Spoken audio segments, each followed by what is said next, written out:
പാകിസ്ഥാനിലെ പഞ്ചാബിൽ ലഷ്കർ ഭീകരർക്ക് നേരെ ഇന്നലെയാണ് അജ്ഞാതരുടെ ആക്രമണമുണ്ടായത്. ലഷ്കർ ഭീകരർ സഞ്ചരിച്ചിരുന്ന വാഹനങ്ങൾക്ക് നേരെ അജ്ഞാത സംഘം വെടിയുതിർക്കുകയായിരുന്നു.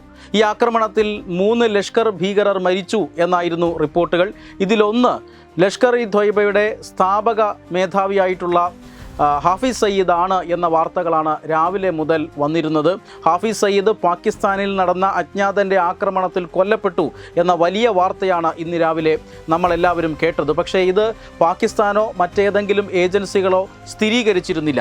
എന്നാൽ ഇപ്പോൾ പാകിസ്ഥാനിൽ നടന്ന ആ ആക്രമണത്തിൽ കൊല്ലപ്പെട്ടതാര് എന്നതുമായി ബന്ധപ്പെട്ട കൂടുതൽ വിശദാംശങ്ങൾ വരികയാണ്. ഹാഫിസ് സയ്യിദ് അല്ല, മറിച്ച് അബു ഖാത്തൽ എന്ന ഒരു ഭീകരവാദിയാണ്, ലഷ്കർ ഭീകരനാണ് കൊല്ലപ്പെട്ടത് എന്നാണ് ഏറ്റവും പുതിയ വിവരം. അബു ഖാത്തലും ഇന്ത്യ അന്വേഷിച്ചു കൊണ്ടിരിക്കുന്ന, ഇന്ത്യയിൽ നിരവധി ഭീകരാക്രമണങ്ങൾ നടത്തിയിട്ടുള്ള ഒരു ഭീകരനാണ് എന്ന വിവരമാണ് ലഭിക്കുന്നത്.